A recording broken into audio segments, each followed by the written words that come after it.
Malena is a 2000 erotic comedy drama film written and directed by Giuseppe Tornatore from a story by Luciano Vincenzoni. It stars Monica Bellucci and Giuseppe Sulfaro. The film won the Grand Prix at the 2001 Cabourg Film Festival. At the 73rd Academy Awards, the film was nominated for Best Cinematography and Best Original Score.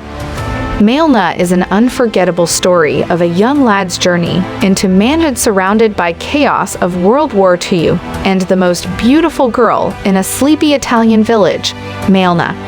She becomes the subject of increasingly cruel gossip among the lustful townsmen and their jealous wives.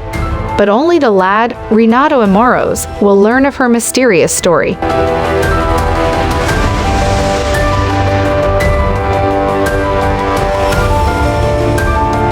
On June 10, 1940, in the small Sicilian town of Castelchiuto, a teenage boy named Renato experiences three major events.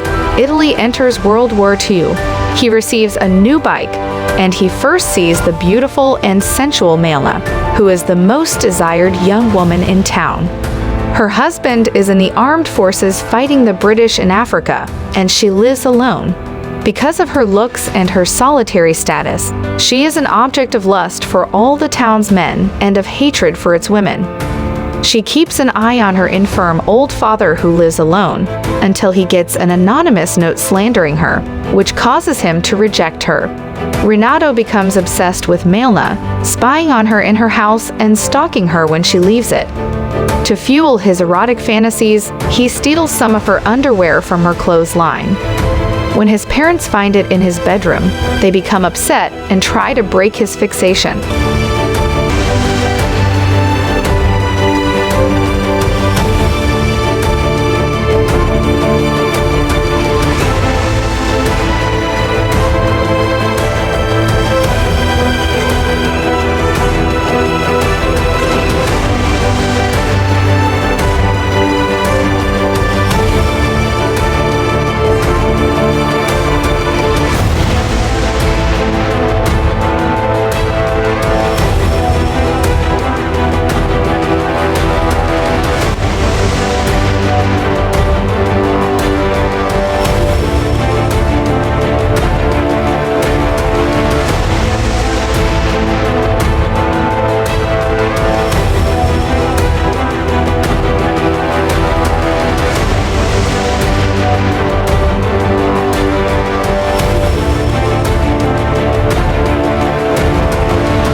Malena gets the news that her husband is killed, adding grief to her isolation.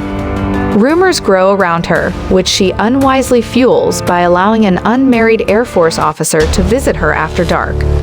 When she is denounced and put on trial, the officer sends testimony that he was nothing more than an occasional friend. The betrayal hurts, but Malena says nothing to condemn him. After her acquittal, her advocate pays her a visit and rapes her. Renato decides to be Malena's protector, asking God and his saints to watch over her and performing little acts of vengeance against her detractors. He does not realize that his views of her are little better than those of the townspeople, and has no idea how Malena herself feels. Meanwhile, the war reaches Sicily and the town is bombed by the Allies, killing her father. Now penniless and universally scorned, with nobody willing to give her work, she sinks into prostitution. The townsfolk are happy to see her as a whore rather than a dangerous widow.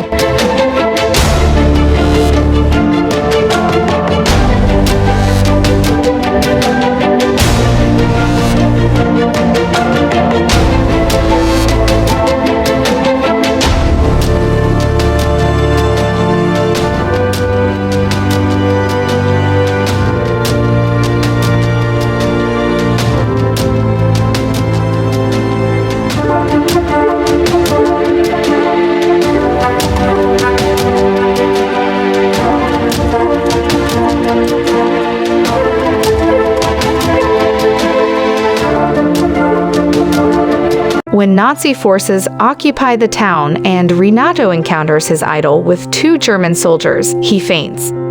His mother decides it is demonic possession, taking him to a priest for exorcism. But his more practical father takes the lad to the town brothel. There he fantasizes that the prostitute initiating him is Malena. The Germans leave and American troops enter the town, welcomed by ecstatic cheers. The women storm the hotel and drag out Malena, ripping off her clothes, beating her and cutting off her hair. To escape further persecution, she leaves the hostile town. A few days later, her husband Nino, who has survived as a prisoner of war but lost an arm, comes back looking for her. His house has been taken over by displaced people and nobody wants to tell him how to find his wife. Renato leaves him an anonymous note saying that she still loves him but has suffered misfortunes and gone to the city of Messina. A year later, Nino and Malena return and are seen strolling through the town. Women notice she now looks more matronly and plain, even if she is still beautiful. Since she is still married and living once again with her husband, they realize that she is no longer a threat. So people begin speaking of her with more respect. When she goes to the market, the women who beat her say good morning and call her madam. Walking home, some fruit falls from her bag and Renato rushes to pick it up. He wishes her good luck, and she gives him an enigmatic half-smile, the only time either has ever spoken to or looked openly at the other. The aged Renato reflects that he has known and loved many women, many of whom asked if he will remember them. He admits that the only woman he can never forget is the one who never asked, Malena.